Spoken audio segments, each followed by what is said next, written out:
Summer Holidays. The Easter holidays came and went, and the summer term began at school.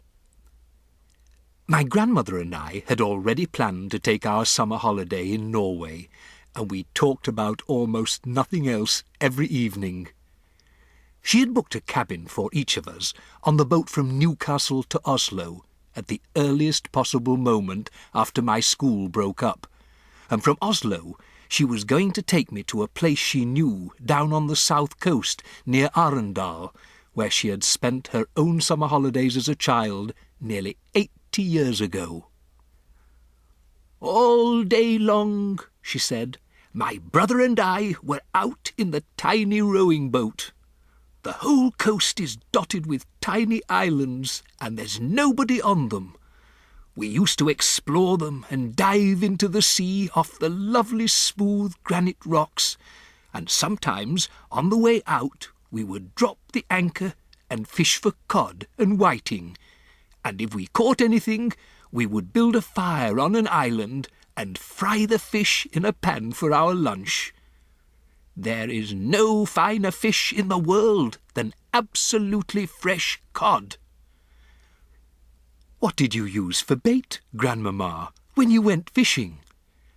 "Mussels," she said.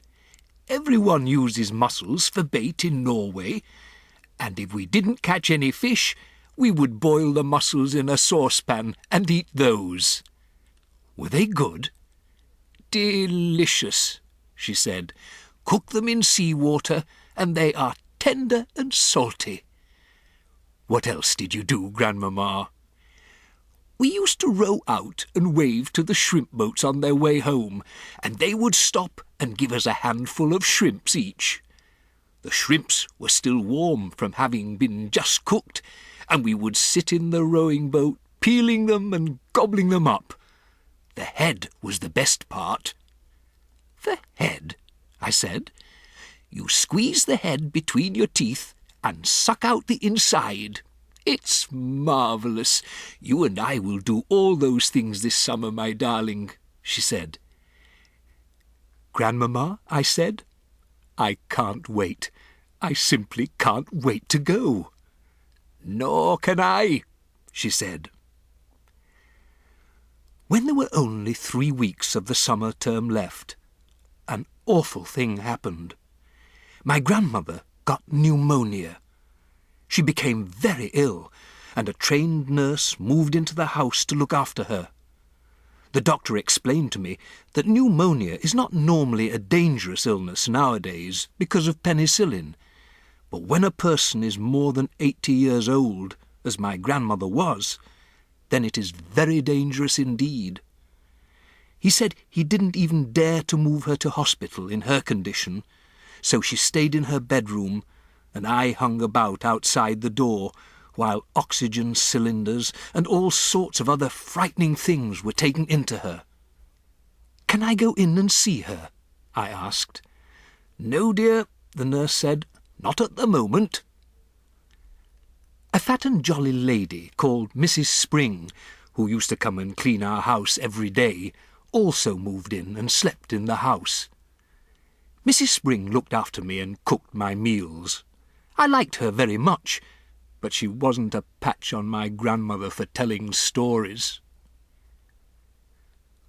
One evening, about 10 days later, the doctor came downstairs and said to me, "You can go in and see her now, but only for a short time. She's been asking for you." I flew up the stairs and burst into my grandmother's room and threw myself into her arms. "Hey there," the nurse said, "be careful with her." "Will you be all right now, Grandmamma?" I asked. "The worst is over," she said. "I'll soon be up again." "Will she?" I said to the nurse. "Oh, yes," the nurse answered, smiling. "She told us she simply had to get better because she had to look after you." I gave her another hug. "They won't let me have a cigar," she said. "But you wait till they're gone." "She's a tough old bird," the nurse said. "We'll have her up in another week." The nurse was right. Within a week, my grandmother was thumping around the house with her gold-topped cane and interfering with Mrs. Spring's cooking. "I thank you for all your help, Mrs. Spring," she said, "but you can go home now." "Oh, no, I can't," Mrs. Spring said. "Doctor told me to see that you take it very easy for the next few days." The doctor said more than that. He dropped a bombshell on my grandmother and me by telling us that on no account were we to risk the journey to Norway this summer. "Rubbish!" my grandmother cried. "I've promised him we'll go." "It's too far," the doctor said. "It would be very dangerous. But I'll tell you what you can do. You can take your grandson to a nice hotel on the south coast of England instead.